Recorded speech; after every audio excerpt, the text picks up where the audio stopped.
and a better valued vehicle at the end of the day. But in this next topic, it seems a study was released and the top selling battery electric vehicle of 2022 were long range variants. And this wasn't a surprise to us because we actually did a poll out there to see what Tesla Model Y or 3 people would actually go for. And a lot more people actually picked the long range one. And I wonder if this is because as people get into the electric vehicle space, they want to kind of go for that longer range. But then I've heard of studies where the second electric vehicle someone gets, they actually go for a shorter range because they get used to the ecosphere of charging and all that stuff. But really, range doesn't really make a difference to me. I would say anything above 300 is good enough, but it is nice to have like 350, 400 mile range at the end of the day. But we'll definitely talk about it. But if you're just joining in, my name is Dennis. I love talking about Tesla hacking, as I like to call it, but basically just getting the best deal on Tesla at the best financing rate. So definitely hit that subscribe if you're interested. And so let us take a look at this. So shout out to Inside EVs headline: top selling battery electric vehicles in 2022 were long range ones. Most of the best selling models offer more than 300 miles of range in top configurations. So of course, this study was done by the Department of Energy Vehicle Technology Office. Reports that the top 10 new all-electric vehicles by 2022 by the number of registration were the long-range models. So we can see the list right here. Tesla Model Y, no surprise, leading the top of the list. And that makes sense, right? Because it's a SUV-ish vehicle, more space, more value, essentially. And then in number 2 was the Tesla Model 3 at a staggering almost 200,000 units. But I guess, which is weird because if the long range one for the Model 3 was the most sold, then why is Tesla not bringing back the Tesla Model 3 long range just yet? Well, we can probably guess it's because of the new Highland that might be on the cusp or not, might be actually coming out in the near future. But definitely,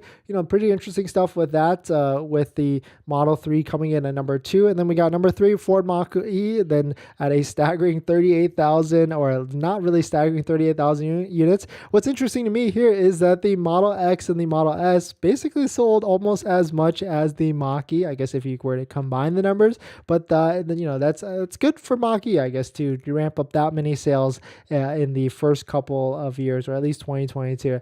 And then the list goes down to Chevy Bolt EUV. I'm really not a fan of that, but I know some people would love to have that vehicle. Ioniq 5, I actually like that vehicle, but only because of the free supercharging that it comes with, or free, level 3 charging. And then the Kia EV6, the styling looks a little bit better, but no limited charging. Volkswagen ID4, ID7, that would be cool, but ID4, I'm okay. And then the Rivian R1T, which will be really interesting to see this list next year, because a lot of these vehicles on this list lost the $7,500 federal tax credit for buying an electric vehicle. So these numbers are going to change a lot. And I think Tesla's dominance for the Model Y and Model 3 will probably triple down because of these most recent price drops, because of the doubling down of the $7,500 federal tax credit. I think a lot more people are going to realize how much of a value that is to save that much on your taxes back, and potentially maybe even buy multiple Teslas to save even more on your taxes. Interesting, right?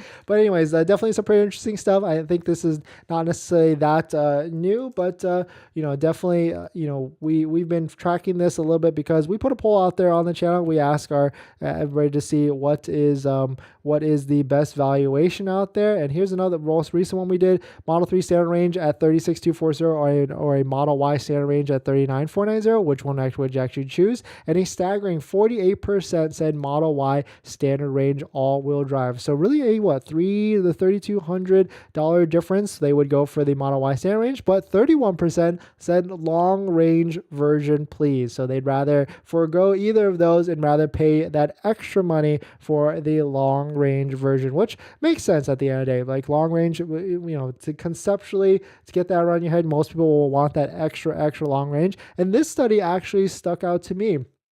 or this poll that I put out there. So I asked the question, which one would you rather buy if you had to choose between the two? And I put Model Y standard range all-wheel drive, 279 miles at a price of $50,000, what the old price was. And then Model 3 long range, 330 mile range at like a projected 48 to 49, because that's what they were usually selling for before they completely took them away. And overwhelming 47% said they would choose the Model 3 long range. And most likely because it's that extra amount of range, that's what people want. And so that makes a lot of sense. But I mean, this is probably your first EV, and so that's why you probably want that extra bit of range. But I also think like the cutoff is 300 miles of range. But it's very interesting to kind of pull out there, everybody. Like after you buy your first Tesla, would you downgrade to the standard range or keep with the long range? And so we'll probably put that question out there to see what most people will do. But let me know your thoughts. Well, A, would you buy another Tesla? Mostly, probably some of you are being kind of a little salty taste, kind of as I am too with these most recent price drops. But we knew this was going to kind of come in. At least we've been talking about it.